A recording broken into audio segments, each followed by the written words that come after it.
A Bíblia diz no livro de Eclesiastes, no capítulo 3, nos versículos de 1 a 22.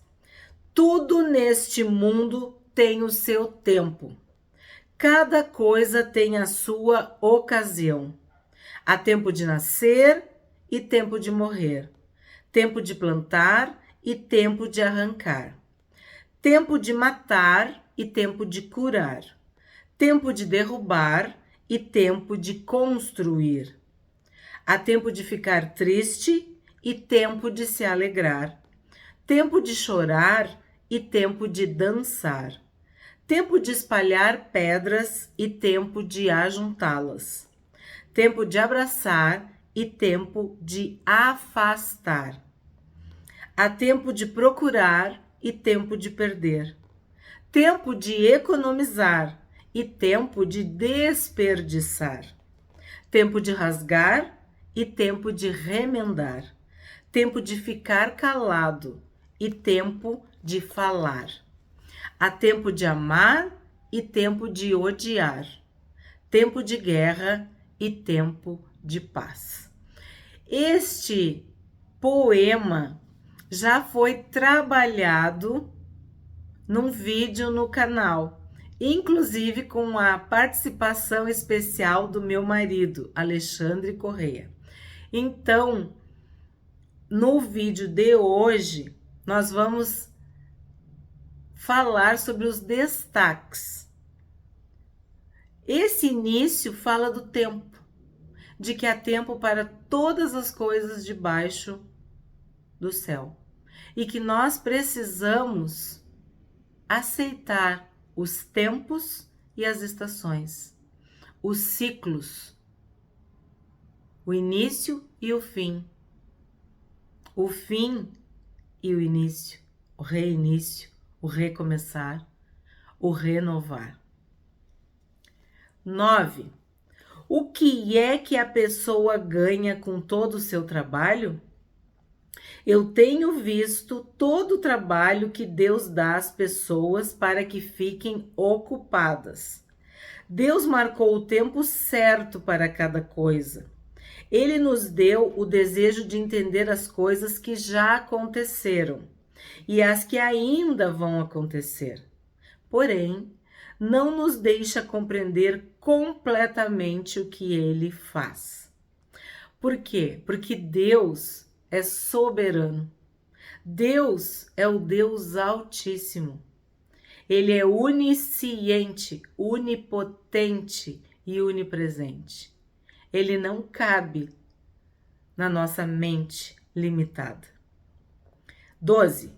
Então entendi que nesta vida tudo que a pessoa pode fazer é procurar ser feliz e viver o melhor que puder. Todos nós devemos comer e beber e aproveitar bem aquilo que ganhamos com o nosso trabalho.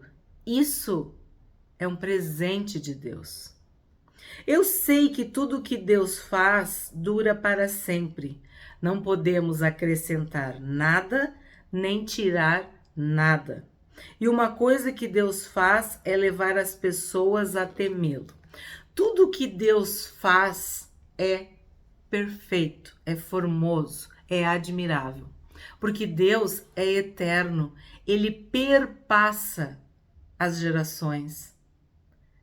Não importa se tu tá na era da indústria ou na era da tecnologia, ou do fogo, ou do renascimento. Tô tentando me lembrar de questões históricas do Império Romano.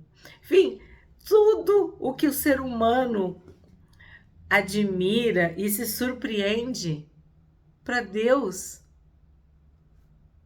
porque Deus é eterno. O que para nós é algo esplêndido, formidável, espetacular, fantástico, para Deus, o que é? Se Ele é superior a tudo isso, se Ele é maior que tudo isso. 15. Tudo que acontece ou que pode acontecer já aconteceu antes. Deus faz com que uma coisa que acontece torne a acontecer. Não há nada de novo sob o sol. Deus fez tudo no tempo certo. E nós, seres humanos, não entendemos. E por isso tememos a Deus. Por isso sabemos que Ele é superior a nós. O que é, já foi. O que foi, também já é. O que vai acontecer, também já aconteceu. E o que aconteceu pode acontecer novamente. Vemos que a humanidade, infelizmente, comete os mesmos erros. Existem coisas que estão acontecendo desde que o mundo é mundo. E por mais que o ser humano dá jeito de, resolvemos isso, daqui uma década, daqui um século, isso acontece em outro país, em outra cultura, com outra característica, com outro objetivo. Mas tudo acontece, porque o ser humano é o mesmo. As necessidades da alma humana são as mesmas. Desde Adão, buscamos algo que preenche esse vazio e sabemos que o nosso vazio é do tamanho de Deus. E sim, existe uma renovação na Terra, existe toda uma tecnologia que não existia, por exemplo, quando eu era criança. Mas e as pessoas? Elas não continuam com os mesmos sonhos, com os mesmos desejos, com os mesmos projetos, com os mesmos anseios? 16. Neste mundo eu também reparei o seguinte: no lugar onde deviam estar a justiça e o direito, o que a gente encontra é a maldade. Então pensei assim: Deus julgará tanto os bons como os maus, porque tudo que se passa neste mundo, tudo que a gente faz, acontece na hora que tem que acontecer. Aí cheguei à conclusão de que Deus está pondo as pessoas à prova, para que elas vejam que não são melhores do que os animais. No fim das contas, o mesmo acontece com as pessoas. No fim das contas, o mesmo que acontece com as pessoas, acontece com os animais. Tanto as pessoas como os animais morrem. O ser humano não leva nenhuma vantagem sobre o animal, pois os dois têm de respirar para viver. Como se vê, tudo é ilusão. Temos uma playlist sobre Eclesiastes. Fizemos um estudo completo deste livro de Salomão, deste livro de sabedoria, versículo por versículo, durante todo mês. Então, hoje eu estou lendo e destacando, fazendo destaques. Se tu ficou interessado e tu quer te aprofundar neste livro, eu te convido a acessar a playlist Eclesiastes.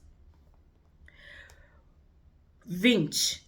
Pois tanto um como o outro irão para o mesmo lugar, isto é, o pó da terra. Tanto um como o outro vieram de lá e voltarão para lá. Como é que alguém pode ter a certeza de que o sopro de vida do ser humano vai para cima e que o sopro de vida do animal desce para a terra? Assim eu compreendi que não há nada melhor do que a gente ter prazer no trabalho. Esta é a nossa recompensa, pois como é que podemos saber o que vai acontecer depois da nossa morte? Esse é o dilema humano. O que acontece depois da morte?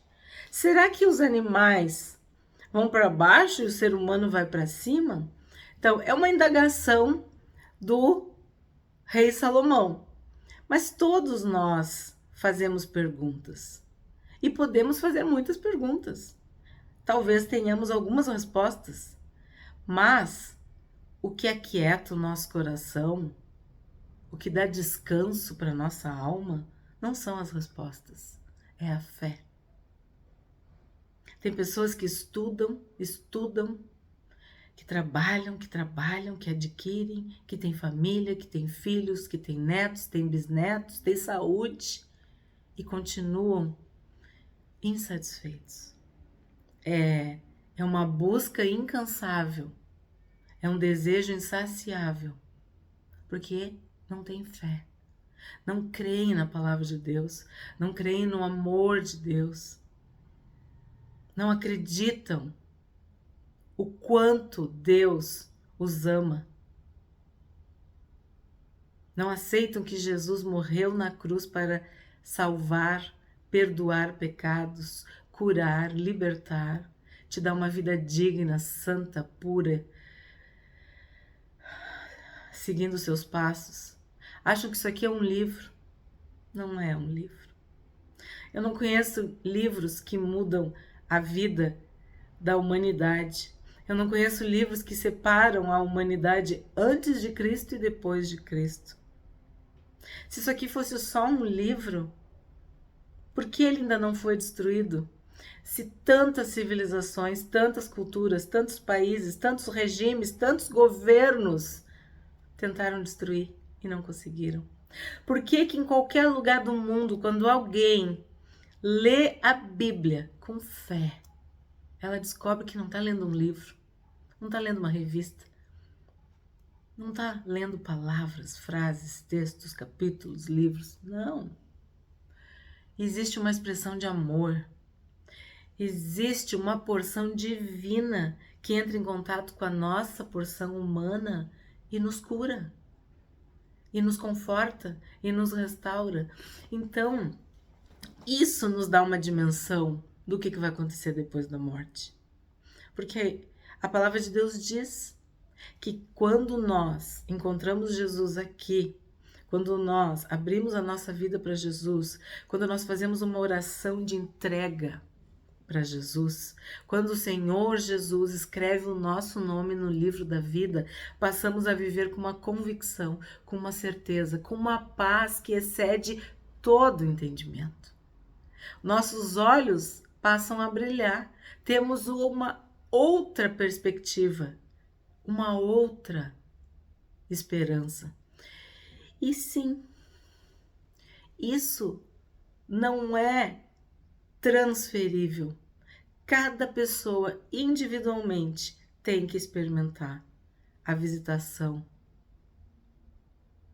tem que experimentar o relacionamento, tem que experimentar esse caminhar de mão dada com Jesus, com Deus, com o Espírito Santo, lendo a sua palavra, orando, buscando discernimento. Então, o livro de Eclesiastes, ele pode sim fazer muitas perguntas, mas as respostas, cada um de nós vai encontrar no íntimo, no secreto, buscando a Deus de uma forma individual. Não é porque o teu pai, não é porque o teu avô, não é porque a tua mãe, não é porque a tua avó, não é por causa da tua esposa, do teu marido, dos teus filhos. É uma busca individual e isso é intransferível.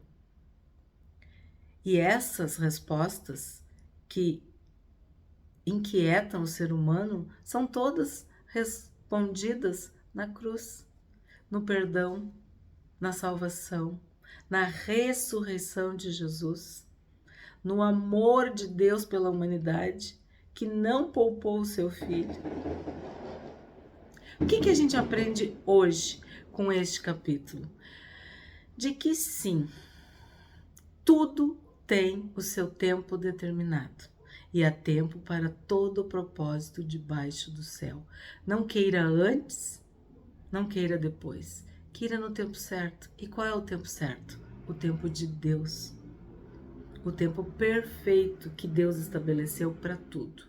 Deus fez tudo formoso no seu devido tempo.